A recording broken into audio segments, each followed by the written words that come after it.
Ustedes saben en los cuadernos que iba escribiendo, anotando muy detalladamente Centeno. Bueno, había muchísima información. Lo cierto es que nos preguntamos también qué se puede saber a través de la letra de una persona, de cómo traza esa letra. Por eso está aquí con nosotros Adriana Silioto. Ella es peritografóloga. Bienvenida, Adriana, un placer tenerte aquí. Buenas tardes, ¿qué tal, Eliana? Y aquí estamos en la mesa junto a los dos Gabrieles, Gaby Suet y Gabriel Di Nicola. Bueno, Adriana, en primer lugar preguntarte, en general, ¿qué se puede conocer a través de la letra de una persona?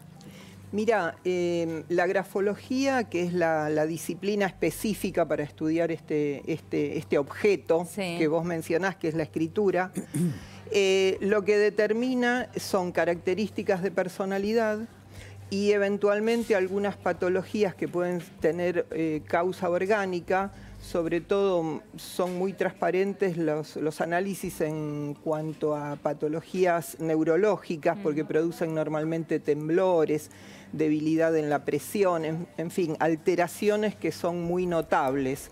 Y eso también es compatible con algún tipo de patología y se puede llegar a determinar. Bueno, pero lo importante entonces es que se puede determinar características de la personalidad. Porque todos nos preguntamos cuál es la personalidad de este ex chofer Centeno, por qué decide escribir tan minuciosamente, con tanto detalle, por qué subraya algunas partes, por qué no. Bueno, vamos a analizar parte de la letra que tenemos aquí en pantalla y vamos a ir pidiéndole a Adriana que nos cuente qué determina que, por ejemplo, la letra L sea más larga que lo habitual, que se salga del renglón. ¿Significa algo? ¿Dice algo? Bueno, yo primero, como lo habíamos conversado anteriormente, no puedo hablar de la letra particularmente de Centeno, que es el caso que convoca hoy a todo el periodismo, porque no tengo una autorización expresa y tampoco sé si es la letra de Centeno. Habría que ver en la causa si es el perito calígrafo. Tenemos la información nosotros que él confirmó que es su letra. Él mismo lo confirmó. Bueno, como a mí no me consta, yo lo que voy a hacer es hablar de características generales. Por ejemplo, como vos me preguntás, es una letra minuciosa, o sea, ¿qué significa una letra minuciosa, detallista, con subrayados? Una letra minuciosa, pequeña y detallista, lo que habla es de una característica de trabajo muy analítico, de mucha concentración, sobre todo si la letra está muy bien ejecutada, es detallista, si es legible, ¿sí? Y si ocupa el espacio, toda la hoja o todo el espacio disponible, o sea, con propensión a ocupar todo el espacio. Eso tiene que ver con una gran productividad, ¿sí? Luego, características generales que la podés aplicar a esta escritura puntual o a quien quieras. Otra. Bueno, hago la salvedad de que también tiene que ser un síndrome gráfico el que nosotros analicemos. O sea, un solo signo individual no nos dice nada. Ah, ok. O sea, una letra sola no dice nada. Tiene que ser el conjunto gráfico, una serie de características. Entonces, si esta letra, como te decía, ocupa todo el espacio y significa una gran productividad. Si es ligada, o sea, si las letras en su mayoría tienen continuidad en el trazo una con la otra, significa una capacidad lógica de pensamiento. Bueno, predominio de la lógica. En algunos casos es ligada y en otros no. Bueno, eso se llama agrupado. O sea, partes con donde hay desligado y otras partes unido y desunido, las letras. Bueno, eso te habla de una gran ductilidad de pensamiento que puede tener capacidades intuitivas con capacidad lógica y lo mezcla si esas uniones y desuniones son funcionales, o sea, ayudan a la velocidad del escrito y no lo detienen, porque si yo hago cortes que son ilógicos, en lugar de acelerar la escritura, la va a detener. Si yo corto en lugares donde no aceleran la velocidad. Entonces, eso al contrario, me estaría hablando de signos negativos en cuanto a la habilidad cognitiva y la habilidad del pensamiento. En cambio, si esos cortes aceleran la escritura, sí es una combinación positiva de intuición y lógica. Bien, es decir, yo escribo bo y después dejo un espacio y escribo el resto de la palabra. Bolso, por ejemplo. Claro, si vos desligás la L de la S, sí, cuando la progresión te indicaría que son ligadas, eso, si está hecho en forma lenta, por eso te digo que tenés que combinar varios géneros, le llamamos en grafología.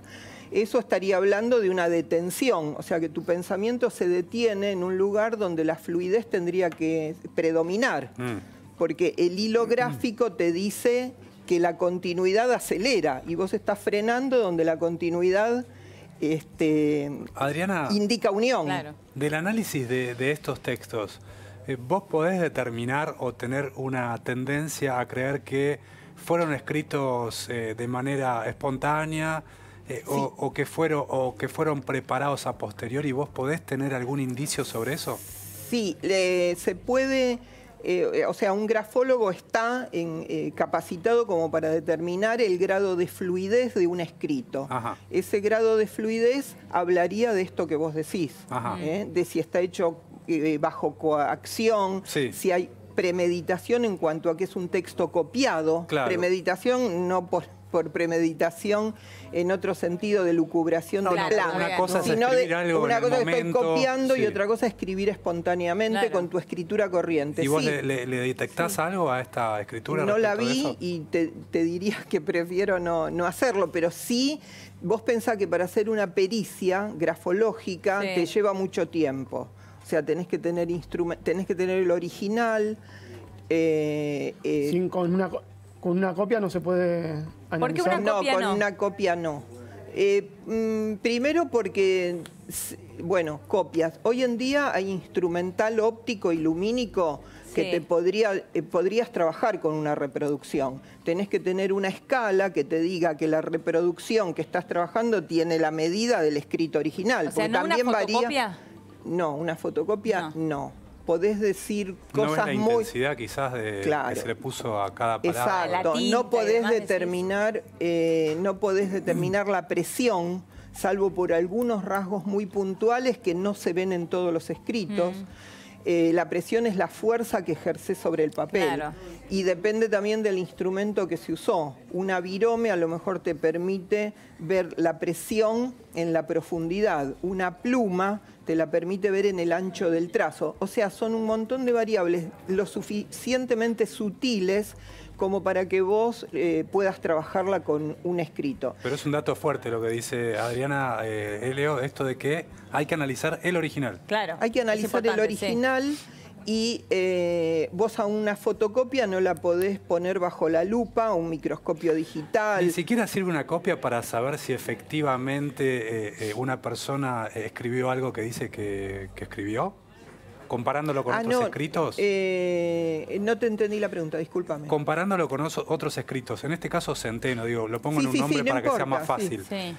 Con una copia de los cuadernos y un escrito de Centeno. Original un original y una fotocopia. ¿Se puede saber si él fue el que escribió lo que aparece en la fotocopia? Mira, si él fue el que escribió, lo tiene que determinar un perito calígrafo. Es una incumbencia totalmente diferente a lo del grafólogo. Ah, mira. Te digo, por ejemplo, si un grafólogo trabaja en una causa, por ejemplo, a mí no me importaría si es de esta persona o no lo es. Claro. De la persona que está en la causa. No me interesa. Sí. Yo te voy a decir las características de persona. Vos interpretás otra cosa, claro. Se supone que cuando llega el grafólogo ya pasó por el perito calígrafo porque el juez no me va a dar a mí una pericia que después no es de la persona que están... Claro, lógico. O sea, cuando llega a mí ya pasó por el calígrafo. Que en los escritos esté subrayado cifras y nombres propios, ¿significa algo? Sí, todos los subrayados siempre tienen un significado. El primero que lo puede conocer un lego es que es llamar la atención. El tema es que si en un escrito hay muchos, o sea, si tenemos un solo subrayado, es fácil saber que se quiere llamar la atención sobre eso. Es fácil, por defecto. lo deducimos. Ahora, si hay subrayados continuos, lo que habría que ver es si subraya siempre los mismos nombres, las mismas cifras o las mismas situaciones. O sea, ¿cuál es la reiteración de su subrayado? Bueno, en este caso la reiteración es esto. Siempre subraya nombres propios y cifras. Cualquier nombre propio y cualquier cifra. Perfecto. En ese caso tendría que ver con el tipo de escrito, o sea, la funcionalidad de ese escrito, o sea, ¿para qué estaba escrito? Es muy probable que si la persona que escribe está haciendo un registro económico de tareas a seguir, no sé, cualquiera de nosotros en nuestra agenda subraya lo que queremos resaltar con... Entonces, ver en ese escrito qué es lo que busca la persona te lo va a revelar el subrayado. Claro. Y después, si se repiten nombres, hay una rama de la grafología, que es la grafología emocional, que es la única rama que admite la lectura, o sea, la atención al contenido. La grafología en general no atiende al contenido. Yo analizo las formas de las letras más allá del contenido que expresen. Claro. En cambio, la grafología emocional sí permite relacionar forma con contenido. ¿Por qué? Porque si hay nombres que se repiten, subrayados en este caso, supongamos, pero podrían ser no subrayados, nombres que se repiten, comparar el tamaño de cada nombre. Por ejemplo, o sea, ¿qué nombres tienen un tamaño más grande? Eso se hace con una técnica específica que tenés que sacar el promedio de la dimensión de cada letra y aplicarlo a cada nombre específico. Nombre o palabra. Claro. Puede haber palabras emocionales que no sean nombres. A lo mejor desde lo emocional todos vamos a ver los subrayados porque es lo que más llama la atención. Si, sin embargo, lo emocional verdaderamente está en otros factores del texto que pueden ser otras palabras. Por eso la grafología emocional lo que hace es leer el contenido y ver esa palabra que se le llama accidente gráfico, porque el subrayado sí lo maneja el que escribe. Subrayo lo que quiero es intencional. Decido subrayar esto. Pero hay pequeñas diferencias en el texto. El tamaño, la dirección, la presión. Mira, o sea, de la dirección te quería hablar. ¿Qué pasa, Adriana, cuando todo el texto está direccionado, inclinado hacia la derecha? Eso se llama inclinación, perfecto. Dirección es cuando caen las líneas o ascienden. Ah, ok. No, bueno, inclinación. Cualquiera de esos factores te puede estar señalando una palabra con un contenido emocional y no son los subrayados. El subrayado te distrajo. Claro. La inclinación que vos decís, cuando se escribe, digamos, más bien perpendicular al renglón, indica un control racional de los pensamientos, de los actos, de las emociones en general. En cambio, la inclinación a la derecha, cuanto más inclinada está a la derecha, es un indicador de mayor emocionalidad de la persona. O sea, una persona en la que predominan las emociones y los sentimientos. Al contrario, cuando la escritura se inclina hacia la izquierda, tiene que ver más con una retracción de la persona, una duda interna, una sospecha, porque a lo mejor es una persona muy sociable, que aparenta ser muy dada, muy afectiva con el otro, pero interiormente es muy reservada y todo lo contrario, no es tan afectiva como demuestra. O sea, te estaría revelando algo que la conducta no muestra. Claro, tal cual, algo interno que la conducta no muestra. Adriana, un placer tenerte aquí. Muchísimas gracias por tu tiempo. Gracias a ustedes. Gracias a ambos, chicos, un placer. Y hasta aquí hemos llegado con el Café de la Tarde del día de hoy. Nos volvemos a encontrar mañana a las 6 en punto. Sigan con La Nación PM. Gracias por estar ahí.